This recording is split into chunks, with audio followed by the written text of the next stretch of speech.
প্রশাসনিক আমাদের ইউনি মহোদয়ের পক্ষ থেকে আমার সহযোগিতায় রাস্তার কাজ মেরামত চলছে।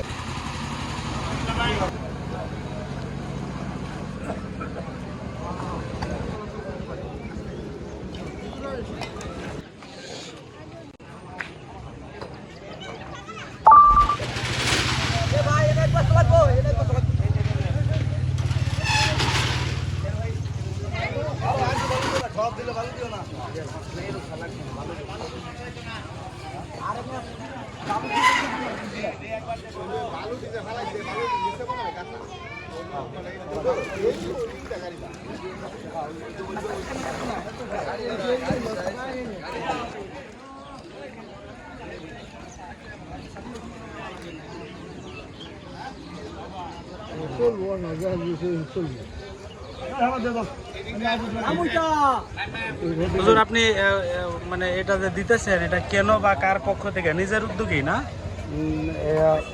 প্রশাসনিক আমাদের ইউনি মহোদয়ের পক্ষ থেকে আমার সহযোগিতায় রাস্তার কাজ মেরামত চলছে। আচ্ছা, আপনি কি এবছর মনোনয়ন প্রত্যাশী? মনোনয়ন প্রত্যাশিত। আপনার রাজনৈতিক দলের নাম কি? ইসলামী আন্দোলন বাংলাদেশ হাত পাকার পক্ষ থেকে আমাকে মনোনীত করা হয়েছে।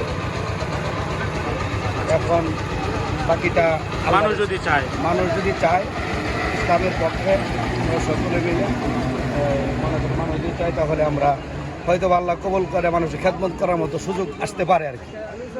আর দায়িত্বে না থাকলে খেদমত করার সুযোগ হয় না অনেক সময়। আচ্ছা, ঠিক আছে, বেস্ট অফ লাক।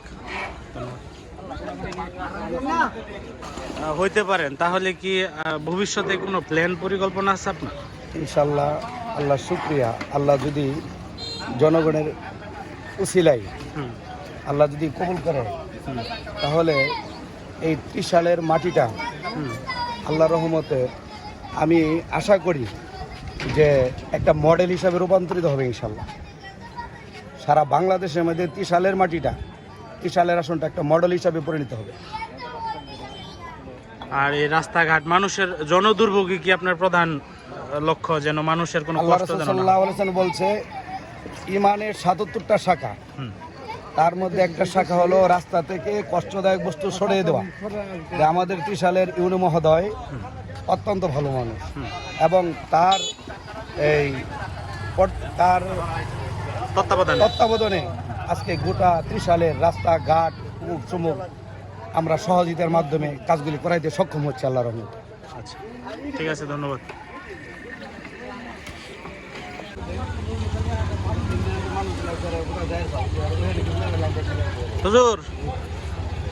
হুজুর, আপনি মানে এটা যে দিতেছেন, এটা কেন বা কার পক্ষ থেকে? নিজের উদ্যোগেই না?